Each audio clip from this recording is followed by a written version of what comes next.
Friends, मैंने बात की थी कि कोहा सॉफ्टवेयर में मॉड्यूल्स के बारे में। मैं पहले उसके बारे में एक-एक करके 2-2 लाइन्स की कुछ चीज़ें बताऊंगी आपको। फिर उसके साथ-साथ हम उसमें जो प्रैक्टिकली चीज़ें करते हैं उसके बारे में पढ़ेंगे। तो सबसे पहले हम बात करते हैं कि कोहा जो है वो ओपन सोर्स सॉफ्टवेयर है, इंटीग्रेटेड लाइब्रेरी मैनेजमेंट सॉफ्टवेयर है, आईएलएमएस कहते हैं, ऑटोमेट लाइब्रेरी ऑपरेशंस। और इसमें क्या-क्या होता है मैंने बताया था कि administration, acquisition, cataloguing, circulation, OPAC, patrons और सीरियल, रिपोर्ट, टूल्स, लिस्ट और सो मैनी थिंग। तो हम इसमें एक-एक करके बात करते हैं। अगर हम बात करें एडमिनिस्ट्रेशन की, तो एडमिनिस्ट्रेशन जो होता है इसमें जो जब पहला इंटरफेस खुलता है तो वहाँ पे काफ़ी सारे मॉड्यूल्स लिखे हुए आते हैं। तो पहला जो एडमिनिस्ट्रेशन होता है उसमें क्या करना होता है कि उसमें एक छोटी सी चीज़ होती है कि हम कॉन्फ़िगर कर रहे होते हैं लाइब्रेरी को, सिस्टम को, यानी used for system configuration.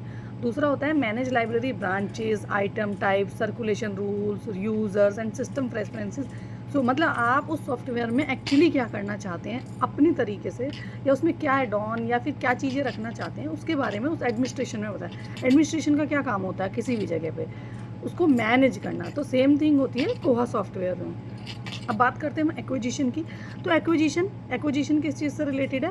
Purchasing. Basically जब स्टार्ट करते हैं एक्विजिशन का मतलब आता है कि हम परचेज़ कर रहे हैं, यानी लाइब्रेरी की कोई भी होल्डिंग्स या परचेज ऑफ बुक्स या कोई भी लाइब्रेरी मटेरियल, उसके लिए हम एक्विजिशन का यूज़ करते हैं। इसमें हम कई सारी चीज़ों को क्रिएट करते हैं, वेंडर क्रिएट करते हैं, यानी मैनेज करते हैं वेंडर्स को, बजट जो हमारा होता है उसको मैनेज करते हैं, इनवॉइसेस जनरेट करना, ऑर्डर जनरेट करना। यानी here we will purchase the books or other library material in acquisition and for which we manage vendors, budget, invoices and orders. Now coming to my third point, that is module, that is cataloging. Everyone knows ki why we use the cataloging. Cataloging is a bibliographic record of documents or using mark 21.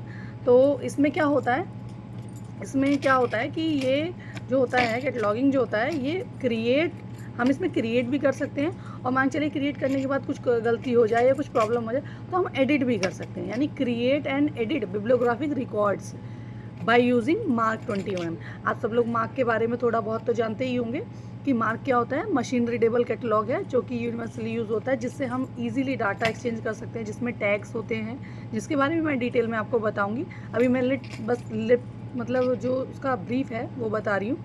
अब उसके बाद जब cataloguing हो गई तो अब हम उसको बुक को कहाँ पे डाल देते हैं? सर्कुलेशन में।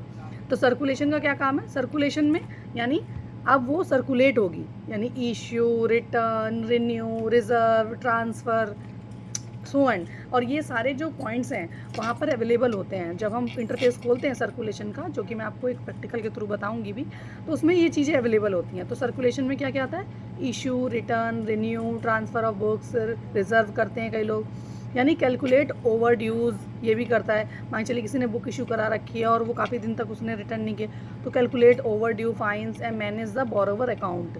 सारी चीज़ें जो काम होता है ये किसमें होता है? सर्कुलेशन के मॉड्यूल में होता है।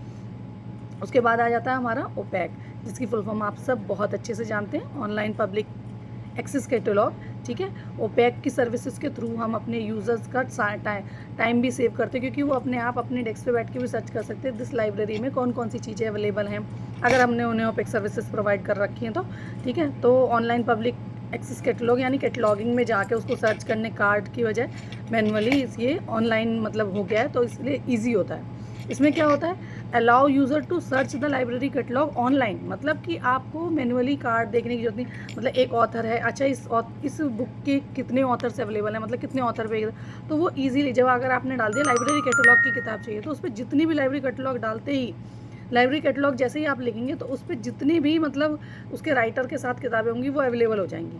तो एक ही बार में आपने सिंगल सर्च में ही काफ़ी सारे राइटर्स की, एक ही बुक के काफ़ी सारे राइटर्स को जान लिया, या एक ही राइटर की काफ़ी सारी बुक्स को जान लिया। तो ये जो फैसिलिटी होती है ये हमारी ओपैक में अवेलेबल होती है। User can view their account, यानी हमने कौन सी बुक इशू करा रखी है, कौन सी रिटर्न करा रखी है, कौन सा ओवरड्यू, तो हम उनके लिए एक यूज़र आईडी पासवर्ड प्रोवाइड करते हैं। तो user can see their accounts, renew books, place holds and check the borrowing history, मतलब वो अपनी हिस्ट्री भी चेक कर सकता है, यानी जो यूज़र अपने लिए यूज़ करा जो भी चीज़ें हैं वो उनको वहाँ पे देख सकता है। तो that is called OPAC services. Now coming to next module, that is patron. Patron जिसे हम यूज़र कहते हैं, हमारे वो फैकल्टी हो सकती है, स्टाफ हो सकता है, स्टूडेंट्स हो सकते हैं, कोई भी हो सकता है। तो पेट्रॉन्स एंट्री में जब हम पेट्रॉन की बात करते हैं तो यहाँ पे हम इस मॉड्यूल के थ्रू जो लाइब्रेरी के मेंबर्स होते हैं उनको मैनेज करते हैं। हम उसमें उनकी इन्फॉर्मेशन को ऐड, एडिट, डिलीट, अगर कोई पेट्रॉन चला गया, मान चलिए कि जैसे बच्चे होते हैं, स्टूडेंट जो कॉलेज में होते हैं, first year, second year, third year के बाद वो अपना नेक्स्ट उसमें चले जाते हैं किसी कॉलेज में या छोड़ देते हैं, तो उस तरीके से हम इसमें डिलीट और एडिट और ये सब चीज़ें कर सकते हैं इजीली पेट्रॉन्स की इन्फॉर्मेशन को।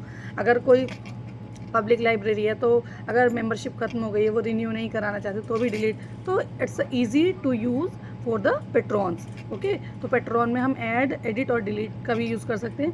Generate membership cards and maintain borrower information, इसके थ्रू हम जब बोरोवर जाता है मेंबरशिप लेने तो वो मेंबरशिप बना के उसका जो हम मेंबरशिप कार्ड है वो भी जनरेट कर सकते हैं इसके थ्रू, पेट्रॉन्स के थ्रू। वो मैं प्रैक्टिकली आपको बताऊँगी इसमें और क्या चीज़ें ऐड ऑन होती हैं। नेक्स्ट हम बात करते हैं, इसमें सीरियल होता है। सीरियल्स मतलब आपको पता है, सीरीज़ मतलब जर्नल्स, मैगज़ीन, न्यूज़पेपर्स, जो भी सीरियल पब्लिकेशंस हैं उनकी बात की जाती है सीरियल्स में। और हमने सब्सक्रिप्शन अगर किसी का ले रखा है तो हम उसमें ट्रैक कर सकते हैं कि हमने कितने दिन का, मतलब कब से कब तक का, जैसे मान चलिए कोई नया ज्वाइन करता है, कब से कब तक का सब्सक्रिप्शन लिया हुआ है, अवेलेबल है सब्सक्रिप्शन या ख़त्म हो गया है, रिन्यू कराना है या मतलब इशू और रिसीव्ड इशूज़, मतलब कौन सा इशू रिसीव होना है, तो वो सारी इन्फॉर्मेशन उसमें अवेलेबल होती है। हालांकि मेरी लाइब्रेरी में सीरियल्स की फैसिलिटीज़ नहीं है, बट मैं प्रैक्टिकली इसको आपको बताऊंगी कि यूज़ कैसे करते हैं।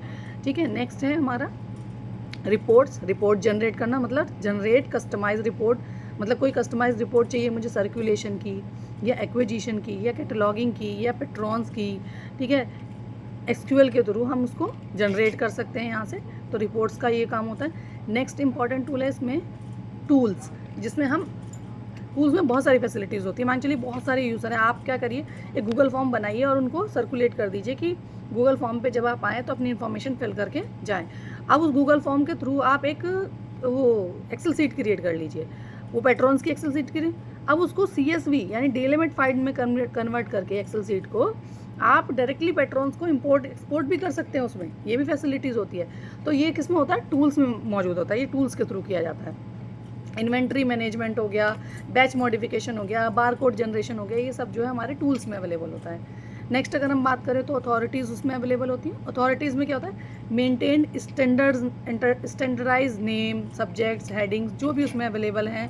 Ensure consistency in the catalogue, यानी कैटलॉग में जो कंसिस्टेंसी है वो बनी रहनी चाहिए। ये सब चीज़ें जो होती हैं वो अथॉरिटीज़ में होती हैं। तो ये हमारे जो कोहा के मॉड्यूल्स हैं, जिसमें मैंने 11 मॉड्यूल्स के बारे में बात किया, ठीक है, ये सब चीज़ें इसमें होती हैं। एक मेरा रह गया लिस्ट के बारे में रह गया, आई थिंक, हाँ लिस्ट रह गया, जिसमें हम पब्लिक और प्राइवेट बुक को लिस्ट करते हैं। पब्लिक बुक कौन सी है, प्राइवेट बुक्स कौन सी है, रीडिंग के लिए यूज़फुल कौन सी है लिस्ट, ठीक है। इसमें क्रिएट करने का ऑप्शन होता है, जब आप इसको प्रैक्टिकली देखेंगे तो आपको शायद ज़्यादा अच्छे से समझ में आए। तो मैंने 11 मॉड्यूल्स के इसमें अभी नाम लिए थे, जिन्हें मैं रिमाइंड एक बार फिर से रिपीट कर दे रही हूँ। Administration, acquisition, cataloguing, circulation, OPAC, serial, patrons और रिपोर्ट, टूल्स, लिस्ट, अथॉरिटीज़, ये सब होते हैं। तो आई होप ये वीडियो आपके लिए हेल्पफुल होगी। और एट द एंड मैं ये कंक्लूड करूँगी कहते हुए कि Koha integrated modules work together to automate all my major libraries functions, making library management faster, accurate and user friendly. तो Koha is a open source software and we can see कि ये freely available है, but installation अगर आप कर लेते हैं इसका तो इजीली आप इसको अपने वीडियोस के या फिर किसी वर्कशॉप के थ्रू आप अपनी लाइब्रेरी में इसको इंस्टॉल भी कर सकते हैं। That is easy to use अगर आपको इसकी अच्छी नॉलेज है तो। So I hope this video will be helpful for you and see ya we will meet in the next video with the detailed information of every modules. Thank you.